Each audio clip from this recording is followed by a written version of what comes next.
Wait a man, wait, me have an entry, man. Free, free, people for free. Free, free, people for free for love. People need to be free to be compatible. And we want to talk about that right now, because nobody no love him. And he needs somebody. So we're going to talk about compatibility versus love. Neville, talk to my people. Let them know All what right, we're we're doing. joined by Sonia Winter, who's a counseling psychologist from the Family Life Ministries. Not for the first time with us here on Smile Jamaica. Great to see you. Morning. Before we talk about Morning, compatibility, what about this thing about opposites attract? I thought my mom and my dad were totally opposite, totally, in every way. In education, in color, in every single But way. they But they stayed. stayed together for nearly 17,000 years. Does that make any sense about opposites attract? I don't think it's a rule. I think there are incidents where I happen to meet you, Neville, and my pheromones go crazy and I'm attracted to you. And I don't necessarily, I'm attracted to you and I don't really know your personality yet and so on. But there's something in that meeting that kind of, we click. And then when you get to know it, and then you're when like, you get oh, to know, no. then there are some incompatibilities. Okay. And those come after. But you know, the first and initial moments are enough to keep you going. And people have this, what often keeps relationships going is in search of the early feelings Right. that you had. And that keeps you going and that sometimes makes the sacrifice let's worth get it. back on track. Do we have to be, what does compatible mean in the first place? Okay, compatibility has different meanings depending on which studies you're looking at. Okay, so there are some studies that have different dimensions of compatibility, such as socioeconomic groups, such as education, such as values. Values is a big one. I think that's a Yes. fundamental one. Such as personality. You know, one person is an introvert, one's an extrovert, that sort of a thing. So different studies consider different domains of compatibility. And therefore we'll have different results in terms of how important is compatibility in a relationship. Well, I'm sure you've counseled many couples. What are you seeing with couples? Like, what are the problems with the love versus compatibility that you have witnessed so we can get some advice on to how to deal with it in search of that earlier feeling, as Yeah, you said I hear earlier, you. to keep it alive longer? You know what? My experience is far less limited than my reading and the information that's available to everyone. But by and large, I would say what I have noticed and what is widely known in terms of research and so on and so forth is that, do you know that it's more what you do after you get together than what you are when you get together. Does that make sense? You gotta so put in it's less some- what you are when you get together and more what you do after you've gotten together that determines whether you stay together and whether you're fulfilled in this relationship or not. How it start? Do I figure out whether we're compatible before I figure out that I love her? How In is it? some cases, you know what, I'm going to be a little controversial now. The truth is, at the end of the day, we're all mammals, okay? Talk truth, counselor.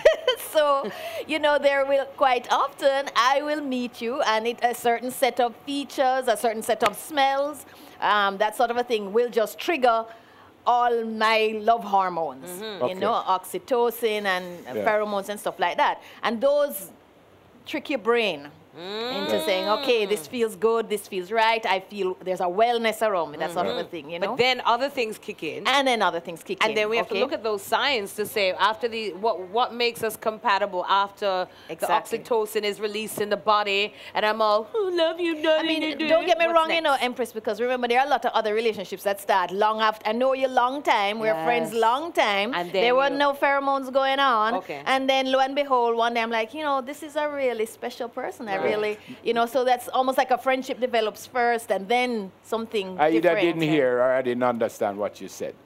But I see her, physically she's gorgeous, so I know I like her off already. Right. Do I then back off and say, well, let me find out about her to see if we are compatible? Or do I just come in and say, boy, Empress, I want to be with you, I like you, and then I try to figure out, or is that too It late? depends on your objectives, Neville. If you're looking for a long-term relationship, of course it makes sense to step back, assess, get to know her. Right. Okay, because that will tell you, you know, whether this is going to be a rough ride in terms of how your relationship would progress, or whether it's going to be more a smoother transition into a long-term relationship. But as you know? said, and Empress said, things change because I want to impress her. I'm at my best. I open the door for her. We go on a restaurant every night. And then I find out, say, well, all right, it's my girl now. I don't open the door for her. I don't go to the restaurant again.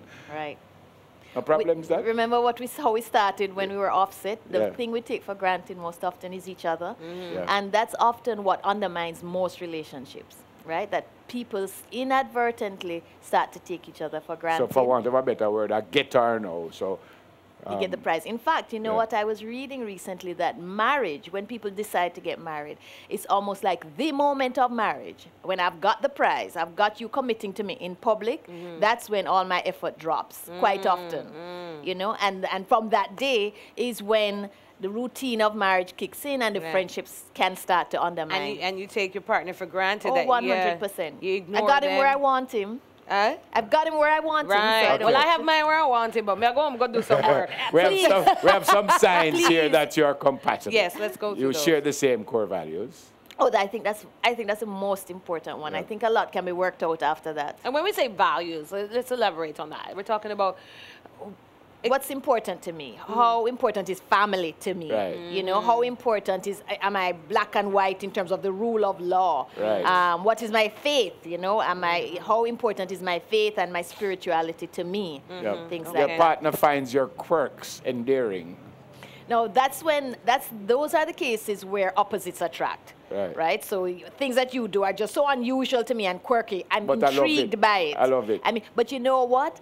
Too often, I love your quirks when I meet you and we're dating, and there's this excitement. When we get together, that's what drives me crazy. It's annoying. And then you have to adjust again. Yeah, you're attracted to each other, which is kind of obvious. You come out on the other side of an argument in one piece. I think that takes effort. Yes. Okay? That takes, what I do as a counselor most often is I try to teach couples how to have healthy conflict, how to manage conflict well. And so that takes effort. Can I put my own advice in? Please. Try not go bed angry. Yeah. Try not go bed angry with your partner. Yeah, your partner is the first person you want to share good and bad news with. And that often is in the early stages of the relationship. And then when we start to take each other for granted, our girlfriend hears first. Yeah. And then the bridge in here first. Yeah, exactly. You said this up front. You have similar upbringings. You said that your interests overlap and you have fun together. That happens, but you know, I mean, I don't think a rule applies to every single person. Okay, because sometimes it happens to be that I don't know a thing about what you're interested in, and that's what brings us together. You're having to explain it to me, and you know what I mean? We don't share it, but you're introducing me to it. That's sometimes an intriguing part of our relationship. You both take responsibility and apologize. I must apologize even if I don't think I'm wrong. I must somehow show that how you feel matters to me. But if I don't think I'm wrong, I must still just say, isn't that almost... If you hurt me. Yeah, if you hurt me, then and if I inadvertently hurt you, Neville. Okay, yeah, but if I'm being wrong, serious. If I don't think I'm wrong, am I not being condescending and say, all right, Empress, I'm sorry. I mean, but me know me never wrong, but I'm sorry. You might be, but if you hurt Empress and you're wrong, I think what is more important is that you show her that you regret that she's hurt. Say you're sorry. But what if never say you're sorry. I don't sorry because I never do anything wrong. Just, all right, I'm you sorry. See? I'm sorry. See, even saying it like that. How about Empress? I'm sorry. Empress, you know what happened this morning must have really upset you. Yes. And can we talk about that? That's not an apology, but it shows that you matter. But he's she a little knows she matters. cantankerous when he's ready. She knows that she matters. And sometimes, oftentimes it takes stating You see, he said something, and I want to bring this in. She knows. I don't know if it's a male I'm here, thing, aren't but I? You know that saying? I'm here, aren't I? If I wasn't here, I wouldn't.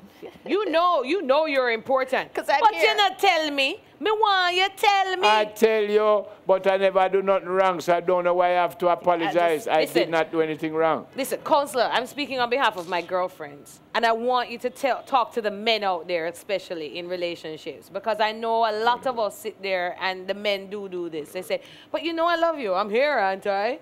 Is that what we need, or do we need a little bit more? from what you're seeing? Not only do the women need it more, so do the men. Thank you very much. It's very important. One of the foundational things to keep a relationship alive is to show appreciation. That's true. Thank you very much. Great to see you. Thank you. Fantastic. And it's compatibility Thanks so in much. friendships too. This is for everything, really. Yeah. It's true. Relationships, It's true. friendships, All right. family.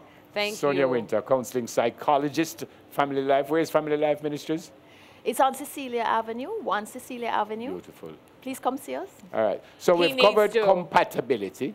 But us men have to set the record straight. It's really a he said, she said, or he said, she listen. And she don't ever listen. I said you should go and She see the don't- psychologist at Family Life. Nothing wrong with seeking counseling. It We're going helps for to a break. build you. It's like if, mentorship, if you see support. us together when we come back, is the counselor short way out.